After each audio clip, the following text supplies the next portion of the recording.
আমাদের দৈনন্দিন কাজ, পারিবারিক কাজ, সামাজিক কাজ, এই সমস্ত কাজেও কিন্তু আল্লাহ তাআলা ইহসানকে আবশ্যক করেছেন। প্রিয় ভাই এবং বোনেরা, অন্যের প্রতি অনুগ্রহ করাটাকে তিনি কি করেছেন? আবশ্যক করেছেন, ভালোবাসেন। আল্লাহ বলেন, ওয়া আনফিকু ফি সাবিলিল্লাহি ওয়া লা তুলকু বিআইদিকুম ইলা তাহলুকা ওয়া আহসিনু ইন্নাল্লাহা ইউহিব্বুল মুহসিনিন। তিনি বলেন যে তোমরা আল্লাহর রাস্তায় দান করো আর নিজেরা নিজেদেরকে ধ্বংসের মুখে ঠেলে দিও না, আর তোমরা ইহসান করো অন্যের প্রতি, কারণ ইন্নাল্লাহা ইউহিব্বুল মুহসিনিন, আল্লাহ তাআলা মুহসিনিনদের ভালোবাসেন। মানে যারা অন্যের প্রতি অনুগ্রহ দেখায়, অন্যের প্রতি দয়া পরবশ, তাদেরকে আল্লাহ ভালোবাসেন। সুবহানাল্লাহ ওয়া বিহামদিহি। একটা ছোট্ট হাদিস শুনি। হাদিসে রাসূল সাল্লাল্লাহু আলাইহি ওয়াসাল্লাম ইরশাদ করছেন যে ইন্নাল্লাহা তাবারাকা ওয়া তাআলা কাতাবাল ইহসানা আলা কুল্লি শাই। আল্লাহ তাআলা সব কিছুর উপর ইহসানকে আবশ্যক করেছেন। মুমিনের সব কাজে ইহসান থাকতে হবে।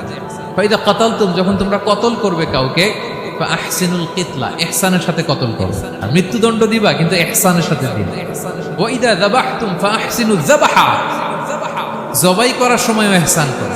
সুবহানাল্লাহ। আমরা যেন সবাই সবার প্রতি ইহসান করি।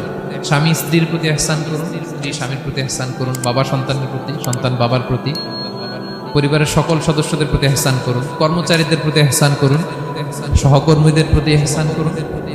মুমিন জীবনের প্রতিটি কাজে ইহসানের পরশ থাকবে।